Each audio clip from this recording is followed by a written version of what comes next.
Olá, pessoal! Prontos para mais uma aula? Espero que sim. Vamos lá? Na aula passada, vocês viram a passagem do mito ao logos. Agora, vamos entrar no campo da ciência, conhecer o conhecimento. Entre os principais problemas filosóficos está o do conhecimento. Esse que nós estamos trabalhando agora.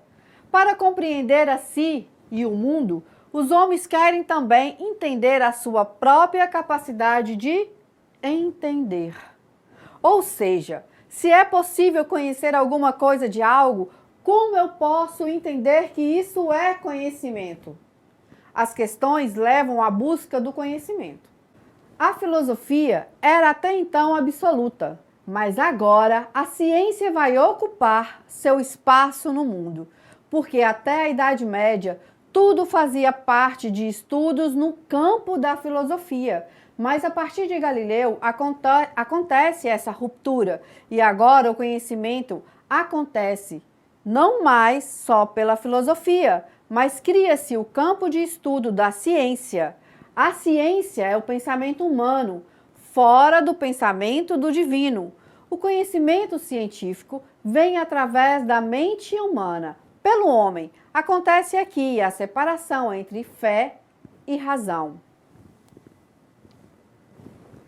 Vou começar a falar para vocês como começou esse processo.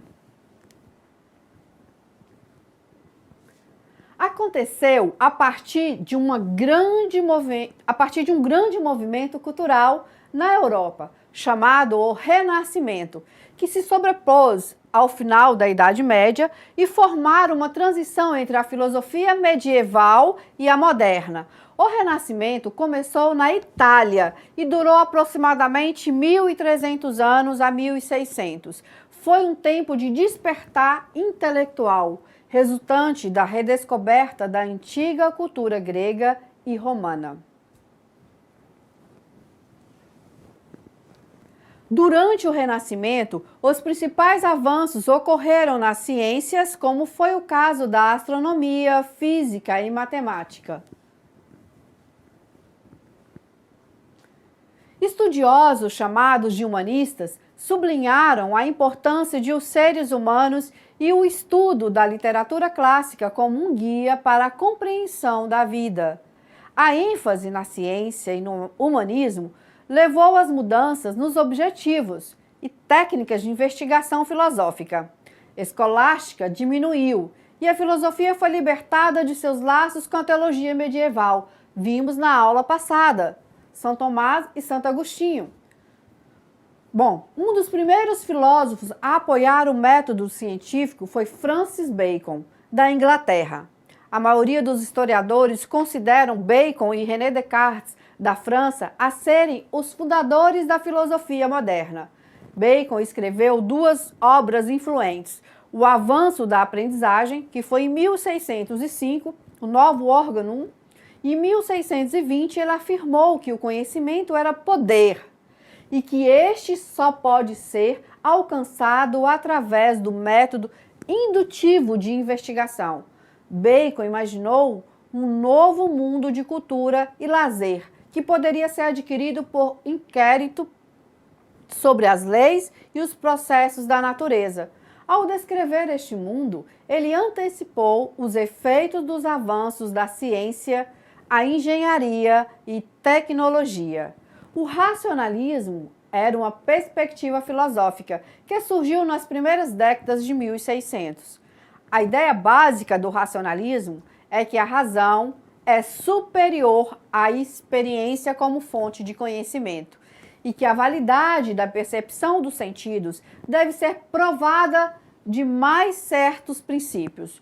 Os racionalistas, eles tentaram determinar a natureza do mundo e da realidade por dedução a partir de premissas que se estabeleceram como determinado a priori.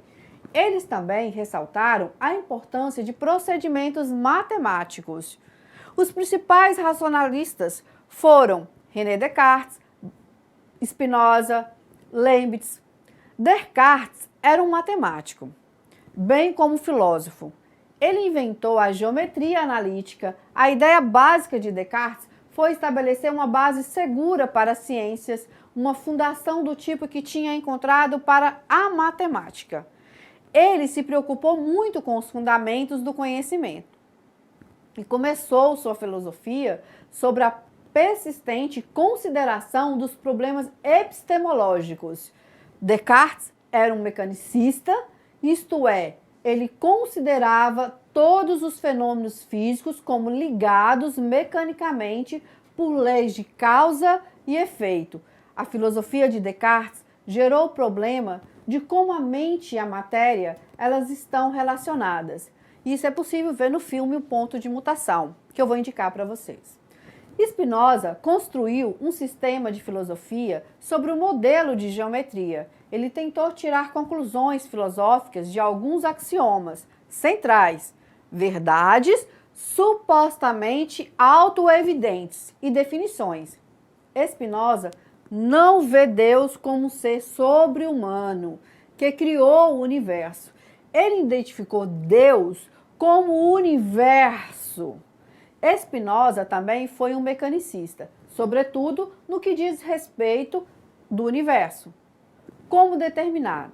O principal objetivo de Spinoza era ético. Ele trabalhou muito bem a questão ética. Ele queria mostrar como as pessoas podem ser livres, poderiam levar uma vida razoável e assim se satisfazer em um mundo determinista.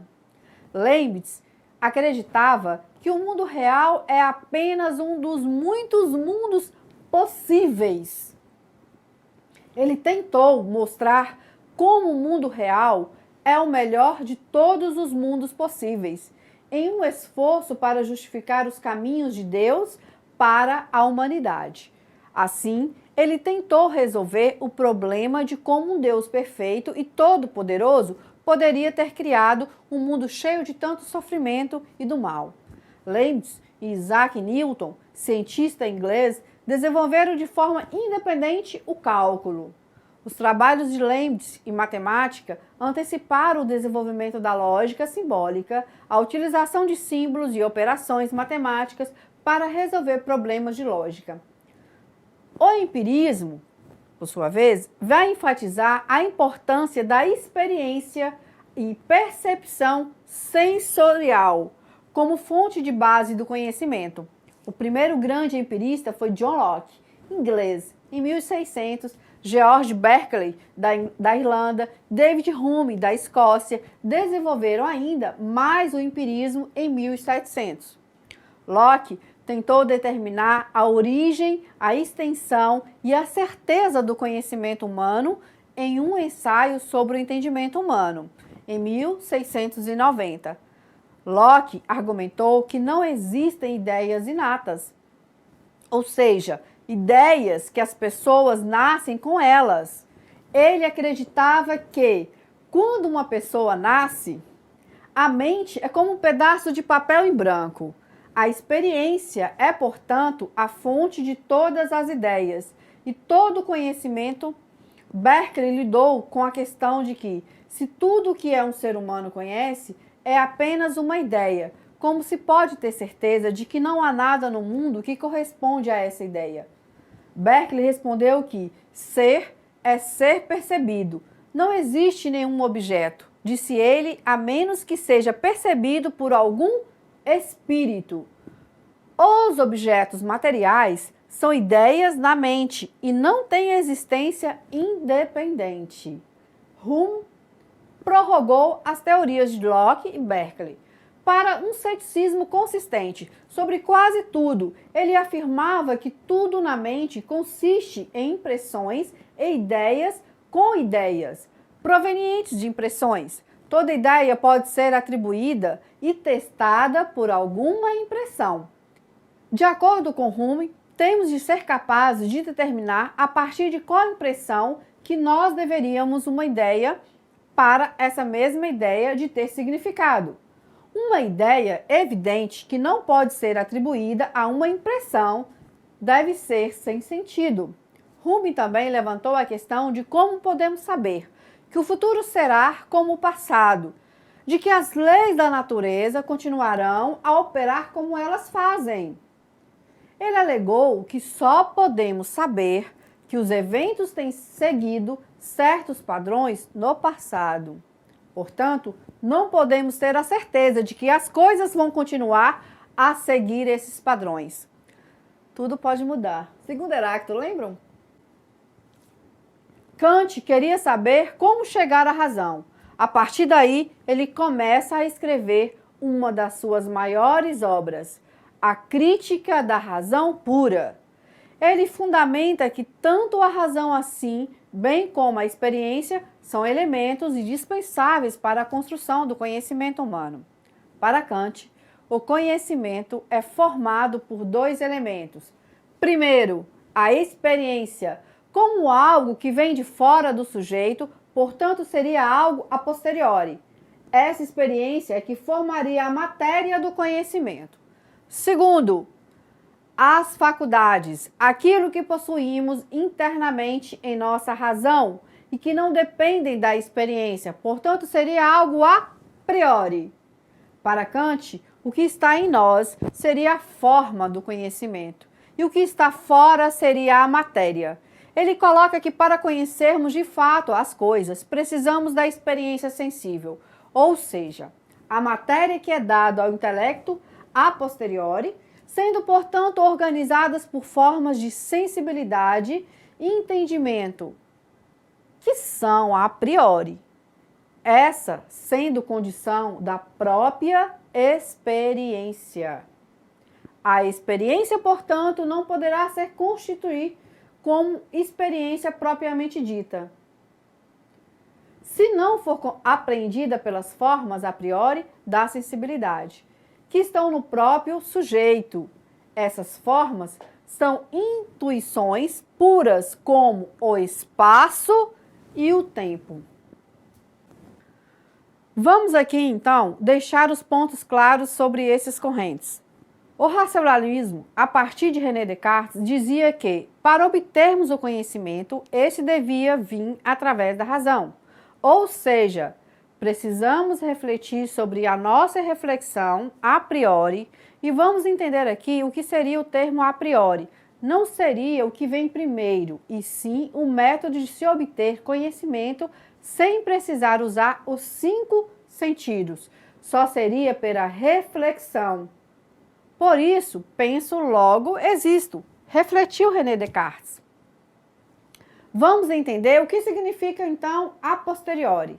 É um método de se obter conhecimento que precisa dos 5 sentidos, ou seja, precisa da experiência. O empirismo, a partir de John Locke, vem dizer que, para conhecer algo, é preciso 5 sentidos. A experiência é que vai dar legitimidade ao conhecimento. Para conhecer, eu preciso experimentar através dos sentidos. O criticismo chega com Kant, que arruma a bagunça. Para ele, tudo que já tinha sido colocado antes pelo racionalismo e pelo empirismo já não é dado como certo de tudo. Ele vem colocar que nem o racionalismo é certo e nem o empirismo é certo totalmente. Cada um tem o seu lado, ou seja, para obter o conhecimento de verdade é preciso tanto a razão como a experiência. O criticismo seria a forma de conhecer através da priori e a posteriori, ou seja, com a reflexão e também com os 5 sentidos. Puxando o gancho para a educação, fica aqui a dica ao ensinar. Utilize sempre a reflexão do aluno junto aos seus sentidos, porque nem todos têm a mesma forma e capacidade para aprender. Fica aí o meu abraço para vocês.